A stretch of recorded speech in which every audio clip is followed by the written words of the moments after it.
There's a particular kind of silence that exists in the underworld. Not the silence of peace, but the silence of fear so deep it becomes indistinguishable from respect.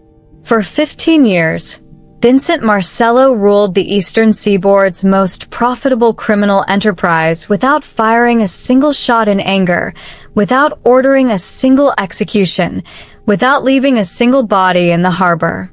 Comment where you're watching from, because tonight's story will take you into the mind of a man who understood something most mobsters never grasp, that the threat of violence is often more powerful than violence itself.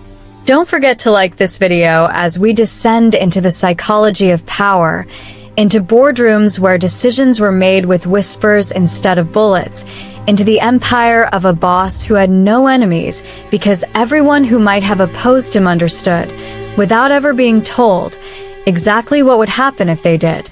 Subscribe for more Mafia stories that go beyond the blood and the bodies, into the dark psychology that separates the kings from the corpses.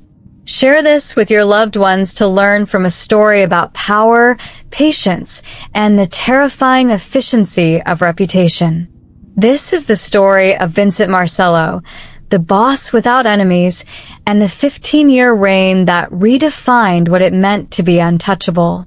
Vincent Marcello didn't look like a killer, and that was his first advantage.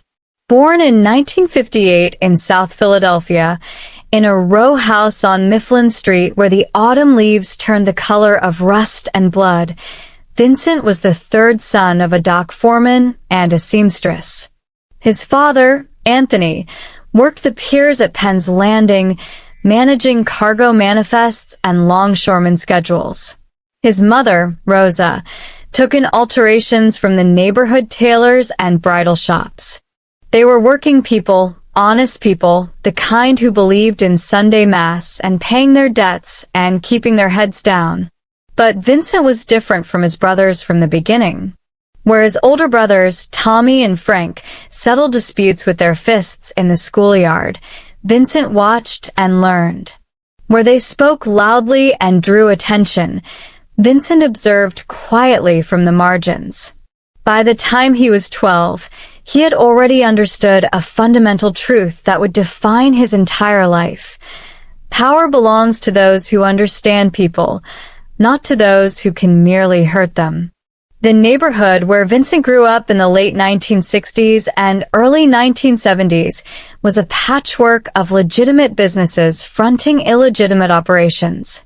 3 blocks from the Marcello house stood Carbone's Social Club, a narrow storefront with yellowed windows where old men played cards and discussed matters that had nothing to do with recreation. 2 blocks in the other direction was Sal's butcher shop, where meat was cut and money was counted in the back room behind hanging carcasses of beef. Vincent's education began not in school, but in these in-between spaces. At 14, he started running errands for his uncle Dominic, his mother's brother, who operated a betting operation out of a barber shop on Passink Avenue. The work was simple, delivering envelopes, picking up cash, carrying messages that were never written down. But Vincent treated each task like a graduate seminar in human behavior. He watched how his uncle spoke differently to different people. How his voice softened for some, hardened for others. How he could communicate threat without ever making an explicit promise of violence. "You see that guy?" Dominic said one afternoon in 1972 as they sat in his Cadillac outside a pizza parlor on Broad Street. He nodded toward a man in his 30s, sweating through his shirt despite the October chill, hurrying out of the restaurant with an envelope. "That's Bobby Terranova. Owes me $8,000. You know how I'm gonna get it back." Vincent, 16 years old, shook his head. "I'm not gonna threaten him. I'm not gonna send anyone to rough him up. I'm gonna have coffee with his father next Sunday after Mass. Gonna sit in the same pew. Gonna make sure Bobby knows I was there. That's it." Proximity. Implication. Let his imagination do the rest. Vincent never forgot that lesson. By the time he was 18, Vincent had completed high school, a rarity in his neighborhood for someone connected to that life, and had been brought into the organization properly. Not as muscle, not as an enforcer, but as what his uncle called an associate with potential. The organization he entered was run by a man named Carlo Benedetti, a second-generation boss who controlled most of the bookmaking, loan sharking, and labor racketeering in South Philadelphia and parts of Delaware. Benedetti was old school, a man who had come up in the 1950s when the rules were clearer and the violence was more predictable. He saw something in Vincent immediately. "You're quiet," Benedetti said during their first formal meeting in 1976 in the back room of a restaurant on Christian Street. "I like quiet. Loud guys end up dead or in jail. You know why?" "Because they draw attention," Vincent replied. "Exactly. You're smart. Stay smart. Listen more than you talk. Learn the business from the inside. Understand the money before you worry about the muscle." For the next 7 years, Vincent did exactly that. He worked in the loan sharking operation first, learning how interest compounded, how debt created dependency, how the illusion of generosity could bind someone more tightly than chains. He learned bookkeeping from an accountant named Murray Stein who had been doing creative mathematics for the organization since the 1960s. He learned labor negotiation by sitting in on meetings between Benedetti's representatives and union officials at construction sites across the city. And most importantly, he learned how to read people. Vincent developed an almost supernatural ability to assess weakness. Not physical weakness that was easy, visible, uninteresting, but psychological weakness. The man who drank too much because his marriage was failing. The union delegate who resented his boss. The young, ambitious crew member who felt overlooked. Vincent cataloged these vulnerabilities like a naturalist cataloging species, understanding that every person had a lever, and if you found it, you didn't need violence to move them. By 1983, at 25 years old, Vincent had become one of Benedetti's most trusted advisors despite never having committed an act of violence. He had never beaten anyone, never shot anyone, never even raised his voice in anger. Yet people feared him in a way they didn't fear the organization's actual enforcers. The reason was simple. Vincent understood that the unknown is always more frightening than the known. When Tony the Hammer Rizzuto beat someone, you knew what to expect: broken bones, maybe a trip to the hospital, pain, and recovery. But when Vincent Marcello looked at you with those dark, patient eyes and said quietly, "This is a problem we need to solve," it didn't know what would happen. Your imagination filled in the blanks with scenarios far worse than reality. And Vincent encouraged this. Deliberately. Systematically. He never explained his methods. Never detailed his plans. Never confirmed or denied the rumors that began to circulate about him. When a bookmaker who had been skimming disappeared, actually having fled to Atlantic City to escape his debts, Vincent said nothing when people assumed he had been involved.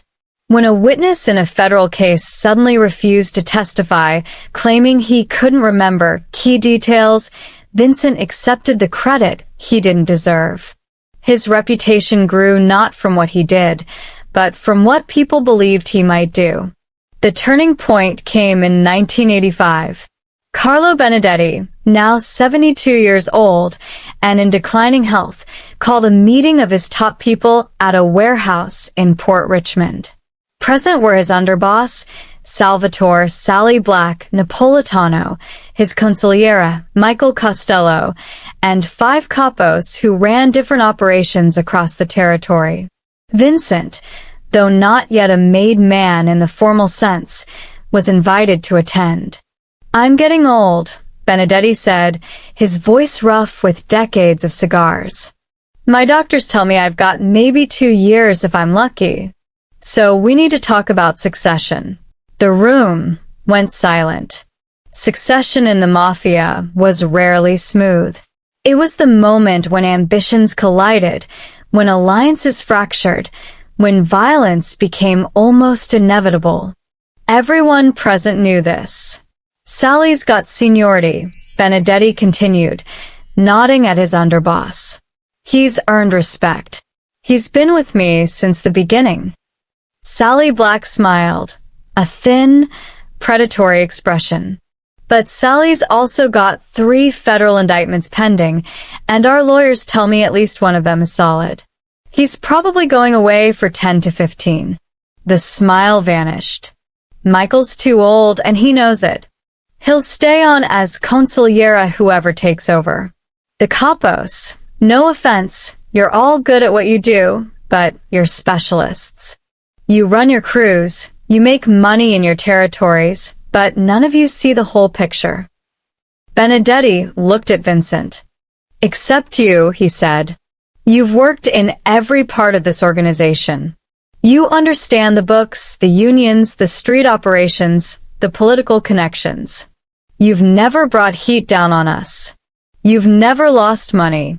And most importantly, and this is why I'm making this decision, you've never needed violence to solve a problem." The room erupted in objections, but Benedetti raised his hand. "I'm not saying Vincent's taking over tomorrow. I'm saying he's my choice, and over the next 2 years, he's going to transition into leadership. Anyone who has a problem with that can leave now. You'll get a generous settlement, no hard feelings, and you can retire or go independent." No one left. Not because they agreed, but because leaving would have been interpreted as disrespect, and disrespect toward Benedetti, even a dying Benedetti, was still dangerous. But Vincent understood that he had just been handed both a gift and a death sentence. The gift was power. The death sentence was that he now had 15 to 20 ambitious, violent men who would be watching him, testing him, looking for weakness, waiting for him to fail. And he had to control them all without spilling a single drop of blood. The thing about inheriting power is that you don't actually inherit it. You have to take it, even when it's being given to you. Vincent understood this the way a chess player understands that controlling the center of the board matters more than capturing pieces. In the 2 years between Benedetti's announcement in 1985 and his death from lung cancer in early 1987, Vincent orchestrated one of the most sophisticated transitions of power in modern organized crime history. He began with the capos. There were 5 of them, each running a different aspect of the organization's operations. Frankie DeLuca controlled the South Philly bookmaking and numbers racket. Tommy Corners Angelino ran the loan sharking operation in Northeast Philadelphia. Big Paul Romano managed labor racketeering and union infiltration in the construction trades. Jackie Torino handled the organization's interests in the restaurant and hospitality industry, which served as primary money laundering operations. And Mickey Falcone, the youngest and most ambitious, ran street-level operations in Camden, New Jersey, across the river. Vincent met with each of them individually, always on their territory, always alone. The first meeting was with Frankie DeLuca at a social club in South Philly on a cold February morning in 1986. DeLuca was 53, a career criminal who had been running numbers since he was 16. He greeted Vincent with coffee and pastries, the traditional courtesy, but his eyes were calculating. "Kid," DeLuca said, the diminutive deliberate despite Vincent being 28 years old, "I got no problem with you personally. You're smart. You've done good work. But running bookmaking and running the whole operation? Those are different things." Vincent nodded, sipping his coffee. "You're right. Which is why I'm not planning to run your operation. You're going to keep running it, exactly like you have been." DeLuca blinked, surprised. Yeah. with one change. You're going to increase your tribute to the administration by 15%. The temperature in the room dropped. 15%? I know exactly what that represents, Vincent interrupted gently. It's roughly $60,000 a year based on your current revenue. But here's what you're going to get in return. I'm going to give you exclusive rights to expand into the college neighborhoods around Penn and Temple. Mickey Falcone's been moving into those territories, and I know that's been a point of friction. I'm pulling him back. That territory is yours. DeLuca leaned back, reassessing. The college territories were lucrative, full of young people with disposable income and poor judgment about gambling. And if I say no to the 15%? DeLuca asked. Vincent smiled, a warm, genuine expression. Then you say no. You keep running your operation like you always have, at the same tribute rate. But the college territories stay open, and eventually someone else takes them. Probably Mickey, since he's already positioned there. And in 5 years, when those territories are generating $200,000 a year for someone else, you'll remember this conversation. It wasn't a threat. It was mathematics. DeLuca agreed to the 15% increase. The other meetings followed similar patterns. Vincent never threatened, never demanded, never played the role of the new boss asserting dominance. Instead, he negotiated. He offered opportunities. He solved existing problems. He positioned himself not as their ruler, but as their coordinator, the person who could see across all territories and optimize the whole system. To Tommy Angelino, he offered assistance in collecting several large debts that had been outstanding for over a year, using Vincent's network of corrupt officials to garnish wages legally through court judgments, a method that was slower but more reliable and less risky than breaking legs. To Big Paul Romano, he offered intelligence on upcoming federal construction contracts, information obtained through a contact Vincent had been cultivating in the Army Corps of Engineers office, allowing Romano to position his controlled unions advantageously. To Jackie Torino, he offered to restructure the money laundering operation to reduce IRS exposure, bringing in Murray Stein's accounting expertise to create more sophisticated shell corporations. The most dangerous meeting was with Mickey Falcone. Falcone was 36, younger than the other capos, hungry, and smart enough to be a real threat. They met at a diner in Camden on a rainy April afternoon, sitting in a booth at the back, while truckers and factory workers ate their lunches around them. I'm not giving up the college territories, Falcone said immediately. Vincent nodded. I wouldn't expect you to without compensation. What kind of compensation? You've been complaining for 2 years that you don't have enough muscle to control the street dealers in Camden. You're right. Camden's a war zone, and Frankie's been blocking your requests for additional enforcers because he doesn't want to weaken his own crew. Falcone's jaw tightened. This was true, and it had been a source of bitter resentment. I'm going to transfer 3 guys from Frankie's crew to yours, Vincent continued, including Danny Mancuso. Mancuso was Frankie DeLuca's best enforcer, a man with a reputation for efficient violence. Falcone stared. Frankie's gonna lose his mind. Frankie's going to accept it because I'm giving him the college territories, which will more than compensate for losing 3 guys. And you're going to use Mancuso and the others to lock down Camden properly. No more independent dealers. No more territorial disputes. You bring order to Camden, your tribute goes up 20%, but your territory is secure and your revenue doubles within 18 months. It was a reorganization that benefited everyone while simultaneously demonstrating Vincent's power. He was moving pieces on the board, redistributing resources, creating winners out of everyone. while ensuring they all understood that he was the one making it possible. By the time Carlo Benedetti died in March 1987, Vincent had restructured the entire organization without anyone realizing they'd been restructured. The capos were making more money. Territorial disputes had been resolved. The tribute flowing to the administration had increased by 18% overall, and Vincent had done it all without raising his voice. The funeral was held at St. Monica's Church in South Philadelphia on a gray, cold morning. Over 300 people attended, from legitimate businessmen to politicians to obvious criminals who wore their expensive suits like armor. Vincent sat in the second row, behind Benedetti's family, visible but not presumptuous. After the burial, the organization's upper echelon gathered at the same restaurant where Benedetti had announced his succession plan 2 years earlier. Now, it was time to make it official. Michael Costello, the 70-year-old consigliere, addressed the group. Carlo made his wishes clear. Vincent Marcello is the new boss. Anyone got objections, speak now. Silence. Not the silence of consent, but the silence of calculation.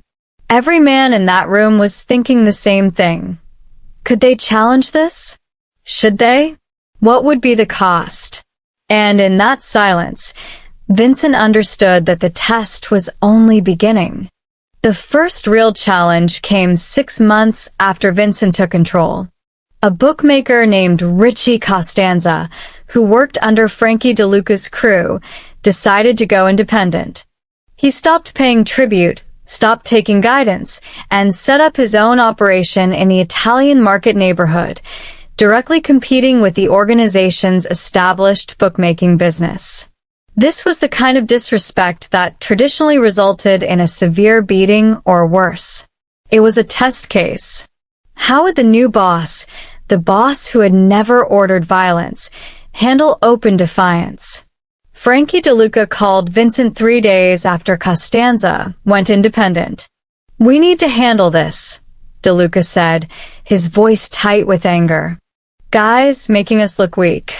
Vincent was in his office, a modest space above a bakery on 8th Street, nothing ostentatious, reviewing financial ledgers when the call came. "Give me 48 hours, he said. 48 hours to do what? We should already have guys on this. Trust me, Frankie. 48 hours. Vincent hung up and made 3 phone calls. The first was to a building inspector he had on the payroll, a man named George Sullivan who worked for the city's Department of Licenses and Inspections. "I need you to inspect the property at 919 South 9th Street. Tomorrow morning. Full inspection. Code violations, fire hazards, everything." The second call was to a loan officer at Citizens Bank, a man who had been taking cash payments from the organization for years in exchange for favorable treatment on certain loan applications. "I need information on any loans or mortgages held by Richie Costanza. And I need to know if there are any issues with the paperwork." The third call was to Richie Costanza's elderly mother's landlord, a man who owned several properties in the neighborhood and who owed Vincent a favor. By the next afternoon, Vincent had a complete picture of Costanza's life. The man was overextended. He had a mortgage on a property he was renting out, a car loan, and credit card debt. His mother, who lived on a fixed income, rented a small apartment in Bella Vista. He had a daughter in a private Catholic school. His wife worked part-time at a beauty salon. Vincent never spoke to Costanza directly. Instead, the building inspector found 12 code violations at Costanza's rental property, requiring immediate remediation costing roughly $15,000. The bank called about irregularities in his loan application. Nothing criminal, but enough to trigger a review that could take months. And Costanza's mother mentioned to him that her landlord had casually mentioned rent might be increasing soon. 3 problems, emerging simultaneously. all requiring money and attention. 2 days later, Costanza called Frankie DeLuca and asked to meet. The meeting happened at a coffee shop in South Philly. Costanza, looking like he hadn't slept, sat across from DeLuca and Vincent. "I made a mistake," Costanza said quietly. "I want to come back. I'll pay what I owe, plus 20% penalty." Vincent leaned forward slightly. "Richie, you don't owe a penalty. You made an error in judgment. It happens. You're welcome back under the same terms as before. And those problems you've been having, the property issues, the bank review, your mother's rent situation, those are all going to resolve themselves in the next week." Costanza stared at Vincent, understanding dawning in his eyes. The problems had come from Vincent, and they would disappear the same way. "Thank you," Costanza whispered. After he left, DeLuca looked at Vincent with something approaching awe. "How did you?" "The details don't matter," Vincent said. "What matters is that everyone in our organization knows that Richie Costanza tried to go independent, had multiple catastrophes occur in his life, and came back begging. And everyone will draw their own conclusions about why that happened." Word spread through the organization like fire through dry grass. Vincent Marcello didn't need to beat people. He didn't need to kill them. He could dismantle your entire life while never laying a hand on you, and he could do it in ways that were completely legal, completely invisible, and completely terrifying. Over the next 3 years, Vincent refined this approach into a systematic method of control. He created what he privately called the pressure system, a network of corrupt officials, business contacts, and intelligence sources that allowed him to identify and exploit vulnerabilities in anyone's life. A lawyer who processed debt collections. A clerk at the Department of Motor Vehicles who could flag license renewals. A fire inspector. A health department official. A clerk at the Social Security office who could delay benefit checks. None of these people knew they were part of a larger system. Each thought they were simply being paid for small, isolated favors. But Vincent coordinated them like instruments in an orchestra, and when someone needed to be brought into line, he could create the appearance of cosmic bad luck, multiple agencies finding problems, multiple bills coming due, multiple pressure points activating simultaneously. The beauty of the system was its deniability. Vincent never threatened, never even implied he was responsible. He would simply observe, with apparent sympathy, that the person seemed to be having a difficult time, and suggest that perhaps reconciliation with the organization might improve their fortunes. And it always did. Building permits that had been delayed would suddenly be approved. Bank reviews would conclude favorably. Rent increases would be postponed. The pressure would evaporate as mysteriously as it had appeared. By 1990, Vincent's reputation had evolved into something almost mythological. Stories circulated about his reach, his connections, his ability to know things he shouldn't know and make things happen that shouldn't be possible. Some of the stories were true. Many were exaggerated. Vincent never corrected either. A capo from a rival organization in New York once asked Michael Costello, "What's Marcello's secret? How does he keep everyone in line without breaking heads?" Costello, now 83 but still sharp, smiled. "Vincent understands that the Mafia isn't about violence. It's about the threat of violence. And the threat is always more powerful when it's never explicitly made." But maintaining this system required something Vincent had in abundance: patience. Unlike bosses who needed immediate displays of power, who needed to be seen and feared and respected in obvious ways, Vincent was content to operate in the shadows. He rarely appeared at public events. He didn't hold court at social clubs where people could visit and pay tribute. He didn't surround himself with bodyguards or drive expensive cars or wear jewelry. He lived in a modest house in a middle-class neighborhood. He drove a 3-year-old Buick. He dressed conservatively. To someone who didn't know, he looked like an accountant or a mid-level manager, not one of the most powerful organized crime figures on the East Coast. This anonymity was deliberate. The less visible he was, the more people projected onto him. The quieter he remained, the more menacing the silence became. He became, in a sense, a ghost. Everyone knew he existed. Everyone knew he had power, but few people could say they really knew him. And that uncertainty was the foundation of his control.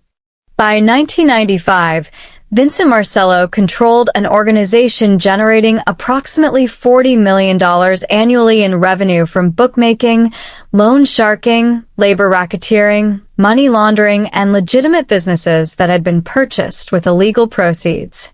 The territory extended from South Philadelphia through parts of Delaware and southern New Jersey. The organization had working relationships with politicians, union officials, law enforcement officers, and businessmen. On paper, Vincent owned a consulting firm. In reality, he was one of the most powerful crime bosses on the East Coast. And in those 10 years since taking control, he had not ordered a single act of violence. This wasn't because violence had become unnecessary. There had been challenges, threats, territorial disputes with other organizations. But Vincent had resolved each of them through negotiation, economic pressure, or strategic alliances. The most significant challenge came from a New York family that began moving into the Atlantic City casino industry in 1993. A capo named Paulie Greco started muscling in on the organization's sports betting operations, which had been a primary revenue source. Traditional mob diplomacy would have required a sit-down, followed probably by either a negotiated settlement or a war. Vincent chose a different approach. He researched Greco's operation and discovered that Paulie was having problems with the IRS. Not criminal investigation-level problems, but serious audit issues that could become criminal if they weren't resolved. Vincent reached out through an intermediary to Greco's lawyer and offered to put him in touch with Murray Stein, the organization's accountant, who could provide advice on structuring assets to satisfy the audit. The offer was genuine. Stein actually did help resolve Greco's tax problems, saving him roughly $250,000 in penalties and potential prosecution. In exchange, Greco agreed to respect the organization's territories in Atlantic City and coordinate betting operations rather than compete. No threats were made. No violence was implied. Just a favor, offered at exactly the right moment, that created a debt of gratitude more binding than any contract. This became Vincent's signature move, identifying what people needed and providing it before they asked, creating obligations that were more powerful than fear. To a union official facing a difficult re-election, he provided campaign contributions through legitimate channels. To a police lieutenant whose son was in trouble with drugs, he provided a connection to a private rehabilitation facility. To a judge struggling with a difficult divorce, he provided a discreet introduction to an excellent family law attorney. Each favor was carefully calibrated, never large enough to be obvious corruption, always specific enough to be genuinely helpful. And each created a relationship that could be activated when needed. By the mid-1990s, Vincent had built a web of obligations stretching across law enforcement, politics, labor, and business. He didn't own these people. Ownership was too crude, too obvious. Instead, he had created a system where helping him was simply the natural extension of relationships that already existed. The organization itself operated more like a corporation than a traditional mob family. Vincent instituted regular meetings where the capos reported on their operations, not in vague terms, but with actual financial data. He insisted on accurate bookkeeping, on understanding profit margins, on identifying inefficiencies. When Jackie Torino's restaurant-based money laundering operation was showing declining returns, Vincent didn't assume incompetence or theft. He sent Murray Stein to analyze the books and discovered that the problem was actually increased credit card processing fees eating into margins. They restructured the operation, shifting more transactions to cash-based businesses, and profitability returned. This analytical approach extended to personnel management. Vincent tracked every member of the organization, not just the leadership, but the street-level workers. He knew who was reliable, who was ambitious, who had family problems, who was drinking too much, who was smart enough to be promoted. And he used this information to prevent problems before they occurred. When a young associate named Joey Romano started showing signs of cocaine use, mismeetings, paranoid behavior, erratic judgment, Vincent didn't have him beaten or expelled. Instead, he called Joey in for a private meeting. "You've been using," Vincent said simply. Joey started to deny it, but Vincent raised a hand. "I'm not asking. I'm telling you what I know. And here's what's going to happen. You're going to check yourself into a residential treatment program. 28 days. The organization will cover the cost, and your salary continues. When you complete the program, you come back to work. No stigma, no penalty. But if you use again, you're out. Not hurt, not threatened, just out of the organization permanently." Joey, expecting violence or exile, was so surprised he started crying. "Why are you doing this?" he asked. "Because you're a good earner when you're straight," Vincent replied. "And because helping you costs me less than replacing you. This is business, Joey. I'm making an investment in an asset." Joey completed treatment and became one of Vincent's most loyal soldiers, not out of fear, but out of genuine gratitude. This was Vincent's genius. He understood that loyalty created through fear was brittle, but loyalty created through gratitude was durable. And whenever possible, he chose the latter. But this approach required constant vigilance. Vincent maintained an intelligence network that would have impressed a government agency. He had informants in rival organizations and law enforcement in the courts. He received daily reports on activities in every territory, on any unusual law enforcement activity, on any signs of internal dissent. His office, still the modest space above the bakery, contained filing cabinets full of detailed records on hundreds of people, associates, rivals, officials, anyone who might become relevant to the organization's interests. He spent hours each day reading reports, analyzing patterns, identifying potential problems. Most bosses delegated this kind of work. Vincent did it himself because he understood that information was the source of his power. The more he knew, the better he could anticipate, the more precisely he could intervene. And for 15 years, this system worked flawlessly. The organization grew steadily, but not dramatically. Vincent deliberately avoided the kind of rapid expansion that attracted federal attention. When opportunities arose to move into drug trafficking, which was vastly more profitable than traditional rackets, he declined, understanding that drugs brought heat the organization couldn't afford.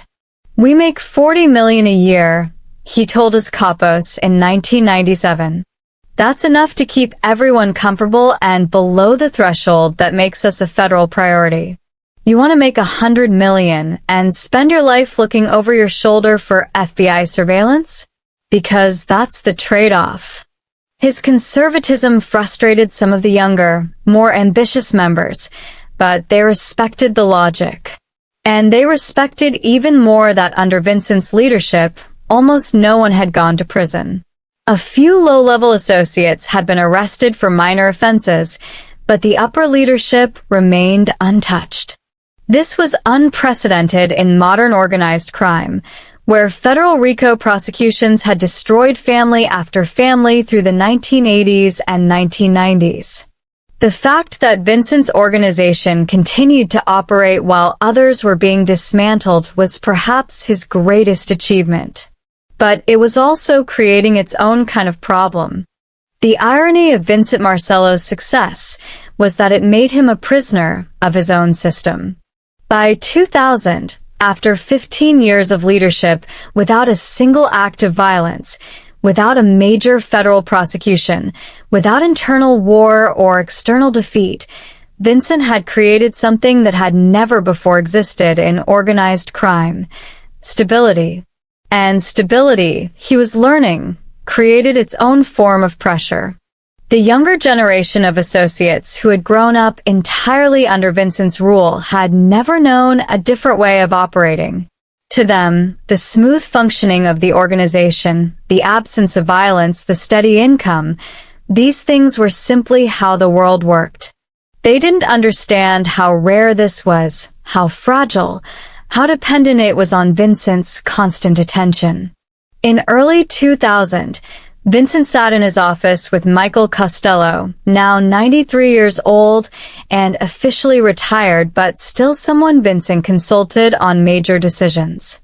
"I'm tired, Michael," Vincent said quietly. Costello, his hands shaking slightly with age, nodded. "You've been doing this for 15 years. Most bosses don't last 5. You've earned rest. It's not the work. It's the performance. Every day I have to be perfect. One mistake, one moment where the system fails, and everything I've built falls apart.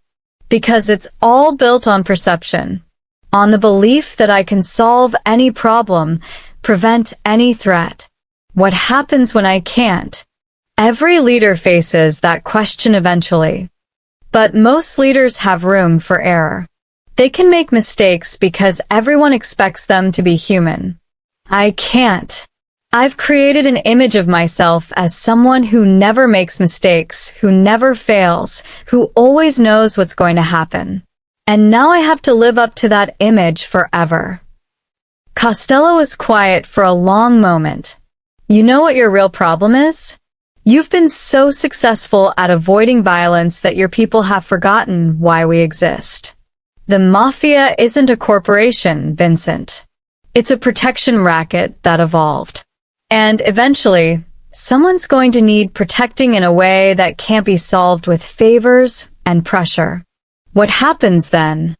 Vincent had no answer. The question became more than theoretical 6 months later. A rival organization from Boston, led by a boss named Eddie Corcoran, began moving into the Providence, Rhode Island territory, which had been part of Vincent's sphere of influence through a reciprocal agreement with the local family. Corcoran was old school, a man who believed in violently defending territory and had built his reputation on brutality. When Vincent's representatives tried to negotiate, Corcoran sent back a message: "Tell Marcello I don't negotiate with accountants. He wants this territory. He can take it the way men take things." It was a direct challenge, delivered in language specifically designed to question Vincent's legitimacy as a mob boss. The capos expected Vincent to respond with force. This wasn't something that could be resolved through economic pressure or strategic favors. This required violence, or at least the credible threat of it. Vincent called a meeting of his upper leadership at a warehouse in Port Richmond on a cold November evening. Present were his 5 capos, his consigliera, and his underboss, a position he had promoted Frankie DeLuca to 3 years earlier. "Corcoran's pushing into Providence," Vincent said. "He's disrespecting our arrangement with the Patriarca family there. The question is how we respond." Mickey Falcone spoke first, his voice tight with frustration. "There's only one way to respond. We send a crew up there. We handle this the traditional way." Guys calling you out, boss. We can't let that stand. And if we start a war with Boston? Vincent asked. Corcoran's got 60 made guys, plus associates. We're looking at months of conflict, federal attention, bodies that bring murder investigations. Is Providence worth that? It's not about Providence, Big Paul Romano said. It's about respect. Word gets out we backed down. Every crew from New York to Baltimore is going to start testing us. Vincent nodded slowly. You're right. This is about perception. So let me ask you something. What do we actually make from Providence? Annually? Tommy Angelino, who had handled the bookmaking arrangements, answered. Maybe 300,000. It's not a major territory for us. The Patriarcha family gets the bulk of it. We just get a percentage for staying out of their way. 300,000, Vincent repeated. And how much would a war with Boston cost us? Legal fees when people get arrested. Lost revenue from operations we'd have to shut down to avoid scrutiny. The payments to families of anyone who gets killed or imprisoned. Medical costs. Not to mention the risk of federal RICO prosecution if things get messy enough to attract that level of attention. So, what are you saying? Falcone demanded. We just give it up? I'm saying we think strategically. Corcoran wants Providence because he's overextended in Massachusetts. His costs are too high, his revenue is flat. He's desperate. So instead of fighting him for a territory that generates 300,000 for us, we let him have it. The room erupted in objections, but Vincent continued, his voice cutting through the noise. We let him have Providence, and we document everything. Every move he makes, every dollar he spends establishing operations there. We cultivate sources inside his organization. And we wait. Because a boss who's desperate enough to start a territorial war over a marginal territory is a boss who's vulnerable. And when the right moment comes, when he's overextended, when he's weak, we don't take Providence back. We take everything. Michael Costello, who had been silent until now, laughed quietly. You're going to give him enough rope to hang himself. Exactly. Let everyone see that Vincent Marcello backed down from a fight. Let them think I'm weak. But in 2 years, when Eddie Corcoran's organization collapses because he couldn't sustain his expansion, everyone will remember that I saw it coming and refused to waste resources on a fight I didn't need. It was a gamble, and Vincent knew it. If Corcoran succeeded in Providence, if his organization thrived instead of collapsing, Vincent would look weak and foolish. But Vincent had spent weeks analyzing Corcoran's operations, his finances, his personality. The man was a bully who thought territorially instead of strategically. He would overreach. Vincent was certain of it. The capos accepted the decision, but Vincent could see doubt in their eyes. For the first time, they were questioning his judgment. Over the next 18 months, Eddie Corcoran did exactly what Vincent predicted. He poured resources into Providence, establishing operations, fighting with the local Patriarcha family, drawing federal attention. His costs spiraled. His people started getting arrested. And by early 2002, Corcoran's organization was hemorrhaging money. In April 2002, Corcoran reached out through intermediaries requesting a sit-down with Vincent. They met at a neutral location, a restaurant in Hartford, Connecticut, with representatives from 3 other families present as mediators. Corcoran, who had looked robust and confident 2 years earlier, now appeared haggard. I'm proposing we formalize boundaries, he said. Providence stays independent. I pull back to Massachusetts, you stay in Philadelphia and Jersey. Clean divisions, no conflict. Vincent leaned back in his chair. That would have been a reasonable proposal 2 years ago. But that was before you cost me $300,000 in annual revenue, before you damaged my relationship with the Patriarcha family, before you publicly disrespected me. So, what do you want? Providence returns to its previous arrangement. Independent family, with our blessing. You pay me $600,000, 2 years of lost revenue, and you issue a public apology, admitting you overreached. Corcoran's face turned red. You're out of your mind. I'm not. One of the mediators, an elderly boss named Joe Messino from New York, interrupted. Eddie, you're in no position to negotiate. Your organization's falling apart. The feds are building cases against half your crew. Vincent's offering you a way out that doesn't involve a war you can't afford. Take it. Corcoran took it. The following week, at a gathering of East Coast families in New York, Eddie Corcoran publicly acknowledged that he had misread the situation in Providence and that Vincent Marcello's arrangement with the territory would be restored. Vincent had won without firing a shot. But more importantly, he had won after appearing to back down, which made the victory even more impressive. The capos who had doubted him now looked at him with renewed awe. The story spread through the underworld. Vincent Marcello had let an enemy have territory, waited patiently while everyone assumed he was weak, then reclaimed everything with interest. It was the kind of four-dimensional chess that most criminals couldn't comprehend. But Vincent understood something his capos didn't. Each victory like this raised the expectations even higher. Now, he wasn't just the boss who avoided violence. He was the boss who could lose and still win, who could see years into the future, who played a game no one else even understood they were playing. The pressure of perfection was becoming unbearable. By 2005, Vincent Marcello was 47 years old and had been in power for 18 years without bloodshed. The organization was generating $50 million annually.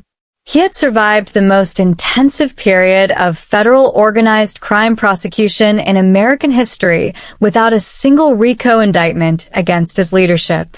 He should have been celebrating. Instead, he was having insomnia for the first time in his life. The problem wasn't external. There were no threats from rival families, no pending indictments, no internal dissent. The problem was that Vincent had realized something terrifying. He had become irreplaceable, and that made him a prisoner. The system he had built was so dependent on his personal intelligence, his network of contacts, his analytical skills, that no one could replace him. The capos were excellent at running their operations, but they thought tactically, not strategically. They couldn't see the patterns he saw, couldn't anticipate the cascading consequences of decisions the way he could. And at 47, Vincent was facing the reality that he couldn't do this forever. He tried to address the problem in early 2006 by grooming a successor. He identified the most promising younger member of the organization, a 32-year-old associate named Anthony Russo, who demonstrated analytical thinking and strategic patience. Vincent began training him personally, bringing him into high-level meetings, explaining the reasoning behind decisions, introducing him to key contacts. For 6 months, it seemed to be working. Then Anthony Russo was killed in a car accident on the New Jersey Turnpike. It was genuinely an accident. A drunk driver crossed the median and hit Russo's car head-on. But the timing felt like cosmic commentary. Vincent had finally tried to build a bridge to the future, and the universe had destroyed it. At Russo's funeral, Vincent stood in the back of the church and watched the young man's widow and 3 children grieve. And he thought, this is what my system has created. An organization so dependent on avoiding violence that when random violence occurs, we have no way to process it. The Mafia was supposed to be about power, about controlling chaos. But Vincent's version had simply hidden the chaos, pretended it didn't exist, operated as if perfect rational management could eliminate risk. Anthony Russo's death reminded him that chaos always existed, waiting underneath the surface of order. Michael Costello died 3 months later at the age of 99. He went peacefully in his sleep, surrounded by family. Vincent delivered a eulogy at the funeral, talking about wisdom and loyalty and the old ways. But privately, he felt like he had lost the last person who truly understood the delicate psychological architecture he had built. Without Costello to talk to, Vincent found himself increasingly isolated. The capos respected him, feared him, even liked him. But they didn't understand him. They saw his decisions as evidence of supernatural foresight rather than careful analysis. They attributed his success to some quality they didn't possess rather than to a methodology they could learn. And Vincent had encouraged this perception for so long that he couldn't undo it now. In the summer of 2007, Vincent did something he hadn't done in years. He took a vacation. He told his capos he would be unavailable for 2 weeks and drove to a rented house in the Pocono Mountains alone. He spent those 2 weeks reading, thinking, walking in the woods, and confronting the central question of his life. Was it possible to step away from power when that power was based entirely on perception? Traditional mob bosses could retire. They could pass leadership to an underboss or a chosen successor, and as long as the new boss was willing to use violence to establish dominance, the organization continued. But Vincent's organization was built on the belief that he could solve any problem without violence. What happened when he was gone? He considered several options. He could try to groom another successor, though that had failed once. He could gradually restructure the organization to be less dependent on his personal involvement, though that risked making it vulnerable to external threats. Or he could simply continue as he had been, managing everything personally until he physically couldn't anymore. None of the options were satisfactory. On the last day of his vacation, sitting on the porch of the rental house and watching the sun set over the mountains, Vincent acknowledged something he had been avoiding for years. He had built a perfect prison and locked himself inside it. He returned to Philadelphia in August 2007 and called a meeting with his 5 capos at the warehouse in Port Richmond. "I've been thinking about succession," he said. The room went silent. In 18 years, Vincent had never discussed this. "I'm not planning to retire tomorrow," he continued, "but I'm 49 years old. I need to start preparing for transition. So here's what's going to happen. Each of you is going to expand your authority. Frankie, as underboss, you're going to start handling more of the strategic planning. Mickey, you're going to take over the intelligence network. Tommy, you're getting responsibility for political and legal relationships. Paul, you're handling labor and legitimate business oversight. Jackie, you're managing financial operations and money laundering. What are you going to do?" Frankie DeLuca asked. "I'm going to supervise and coordinate, but less operationally. You're going to start making decisions collectively that I've been making individually. And you're going to learn that the system works because of analysis and information, not because of me personally." It was a reasonable plan. It should have worked. But within 3 months, cracks began appearing. Without Vincent's direct oversight, small problems that would have been caught early began slipping through. A loan sharking operation in Camden started showing irregularities in the books. A political contact that Vincent had been carefully cultivating felt neglected and started taking calls from a rival family. 2 capos made contradictory decisions about territorial boundaries without consulting each other, creating confusion. None of these were catastrophic problems, but they were signals that the machine was starting to malfunction without its operator. Vincent stepped back in, resolved the issues, and accepted the reality. He couldn't delegate his way out of this. The organization needed him specifically, not just his methods. By early 2008, Vincent Marcello had been in power for 21 years. He was 50 years old, unmarried, with no children, no real personal life outside the organization. He lived alone in the same modest house, drove the same kind of car, maintained the same routine. And he was beginning to understand that he would die doing this, that there was no retirement, no graceful exit, no way to step away from the thing he had created. The organization was making more money than ever. There had still never been a RICO indictment against the leadership. No internal wars. No major crises. By every metric, Vincent Marcello was the most successful mob boss in modern history. And he was the loneliest, most trapped man in Philadelphia. The end began not with a dramatic confrontation or a betrayal or a federal raid, but with a question from a 24-year-old associate named Marco Pellegrino. It was October 2008, and Vincent was meeting with a group of younger members of the organization at a social club in South Philadelphia. He had been trying to mentor the next generation, to pass on some of what he knew. Marco raised his hand like a student in class. "Boss, can I ask something?" Vincent nodded. "You've been running things for over 20 years. You've never had to, handle anyone. How do we know we could if we had to? I mean, we've never done it. None of us have." The room went silent. Vincent looked at Marco, this young man who had grown up entirely inside the system Vincent had created, and realized the fundamental flaw in his design.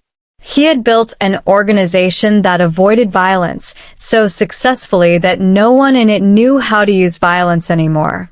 They had become administrators, negotiators, problem solvers.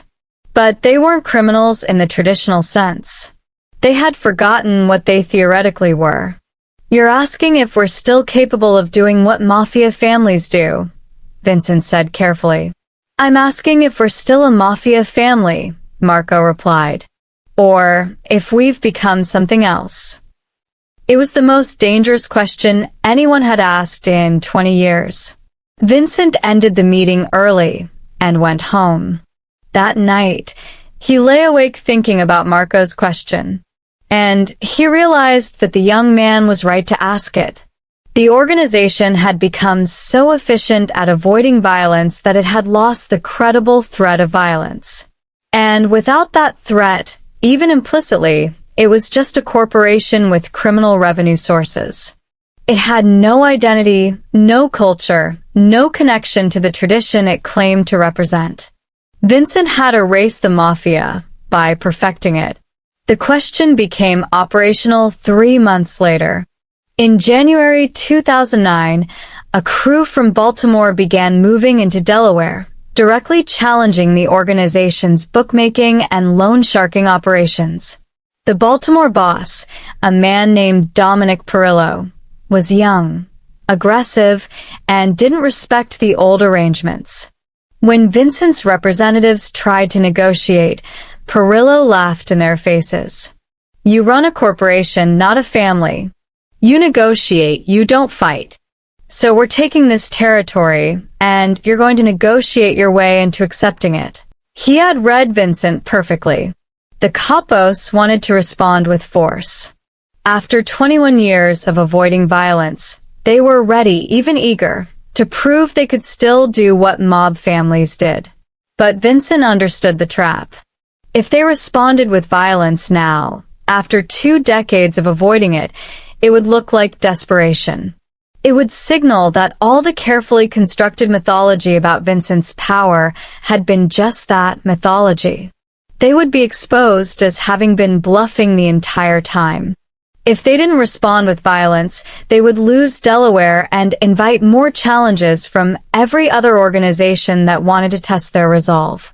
There was no good option. Vincent called a meeting with his capos in February 2009. They met not at their usual locations, but at a cabin in rural Pennsylvania, hours from the city, where they could talk without any possibility of surveillance. "I need to tell you all something," Vincent said. "Something I've never admitted to anyone except Michael Costello, and he's gone now." The five capos leaned forward. "Everything I've built, this organization, this system, this 21-year run without violence, it was never because I was smarter than other bosses or because I had some special insight. It was because I was afraid." Stunned silence. "I was afraid," Vincent continued, "that if I ever ordered violence, if I ever crossed that line, I wouldn't be able to control it. I came up watching bosses who started wars they couldn't end, who ordered hits that brought federal heat, who destroyed themselves and everyone around them through violence. So I built a system that made violence unnecessary. And for 21 years, it worked." "Boss, you don't need to," Frankie DeLuca started, but Vincent waved him off. "Let me finish." Marco Pellegrino asked if we're still a Mafia family. The answer is no. We're not. We're a criminal enterprise that's forgotten how to be criminal. And now we're facing the consequences of that. "So, what do we do about Baltimore?" Mickey Falcone asked. Vincent looked at each of them. "I'm going to tell you what I should have said 21 years ago. I don't know. I don't have a perfect solution. I don't have a strategy that resolves this cleanly. For the first time in my life, I'm out of moves." The admission hung in the air like smoke. Big Paul Romano spoke carefully. "Then maybe it's time we handled things the way families handled them before you. Maybe it's time we remind everyone who we are. And if that brings federal attention?" Vincent asked. "If that starts a war we're not equipped to fight?" "Maybe that's a risk we have to take," Tommy Angelino said. "Because the alternative is we disappear. We become irrelevant. Every crew on the East Coast starts taking pieces of our territory until there's nothing left." Vincent nodded slowly. "You're probably right." He stood up and walked to the window, looking out at the winter forest. "But I need you all to understand something. If we go down this road, we're not going to be able to turn back. We're going to become what I spent 21 years trying to avoid. And some of us, maybe all of us, are going to pay for that eventually." "We're willing to pay," Falcone said, and the others nodded. Vincent turned back to face them. "Okay. Then here's what's going to happen. We're going to send a message to Baltimore. Not a negotiation, not an economic pressure campaign. A message. And everyone on the East Coast is going to understand that the rules just changed." For the first time in 21 years, Vincent Marcello authorized violence. The hit on Dominic Perillo's underboss happened on a cold March evening in 2009, outside a restaurant in Baltimore. Two masked men approached the underboss as he was getting into his car and shot him 4 times. He died on the scene. It was professional, clean, and completely out of character for Vincent Marcello's organization, which made it even more effective. The message rippled through the underworld like an earthquake. Vincent Marcello, the boss who had never used violence, had finally used it. And the implication was clear. If he was willing to break his own rule after 21 years, what else might he be willing to do? Dominic Perillo immediately requested a sit-down. They met in neutral territory, a hotel conference room in Philadelphia, with mediators from New York present. Perillo looked shaken. "I didn't think you'd, actually." "Then you miscalculated," Vincent interrupted. "Delaware is off the table. You pull your people out, you pay restitution for the revenue you cost us, and this ends. Or we continue, and you find out what 21 years of restraint looks like when it's released all at once." Perillo accepted the terms. The organization had won. They had successfully defended their territory. Vincent had proven that when necessary, he could still be what a mob boss needed to be. But Vincent felt no sense of victory. He felt like he had just destroyed something irreplaceable. The violence brought consequences exactly as he had feared. The FBI, which had been monitoring the organization at a low level for years, suddenly escalated their surveillance.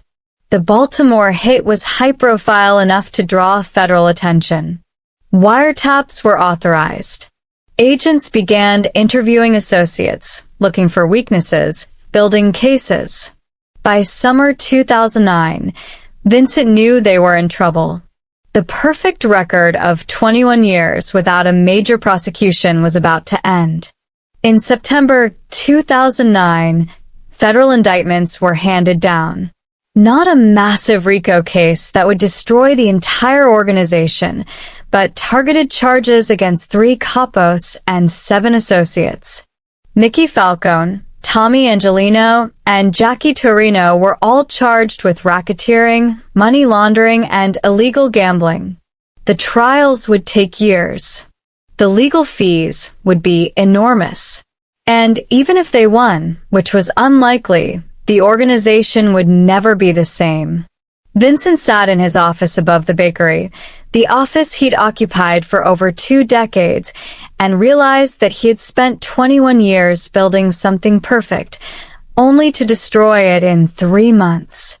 The truly devastating blow came in November.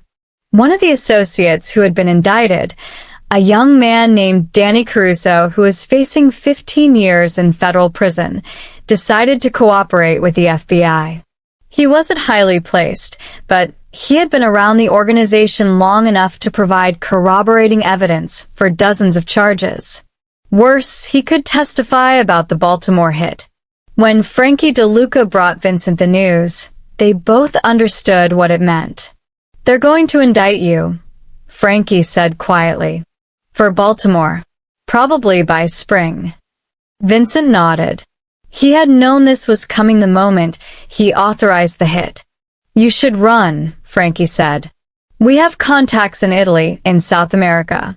We can get you out of the country." "And then what? I spend the rest of my life hiding?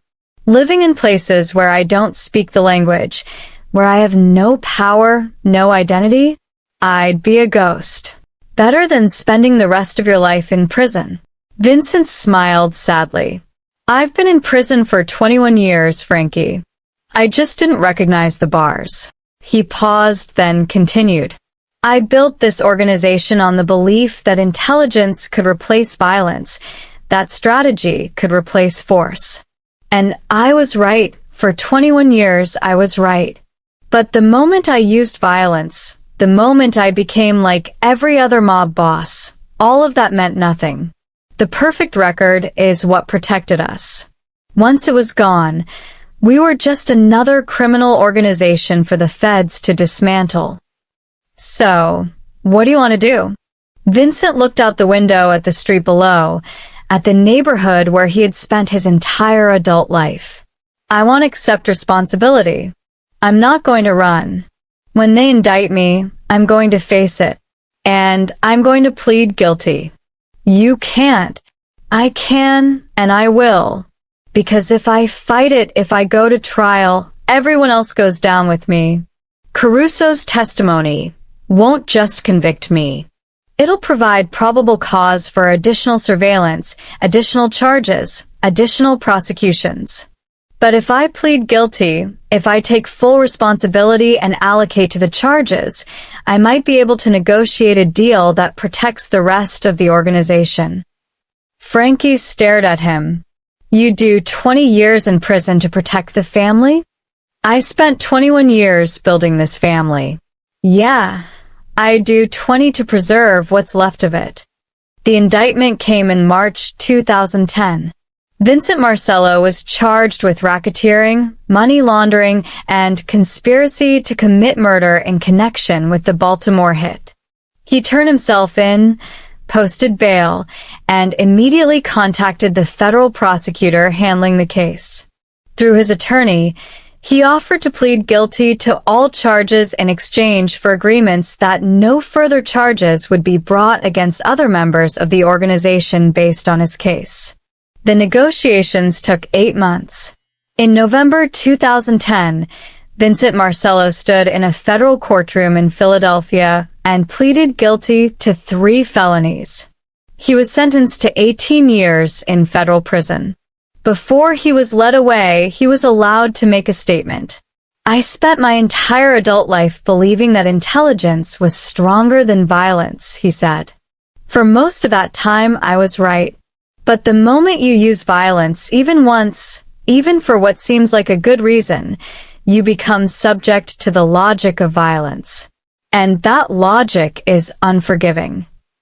He looked at his capos, sitting in the courtroom gallery. "I hope you've learned something from watching me. Not just from the 21 years I did it right, but from the 3 months I did it wrong." They took him away that afternoon. Vincent Marcello is now 66 years old. He has served 14 years of his 18-year sentence in federal prison. If he maintains good behavior, he will be released in 2026. The organization he built still exists, in a diminished form.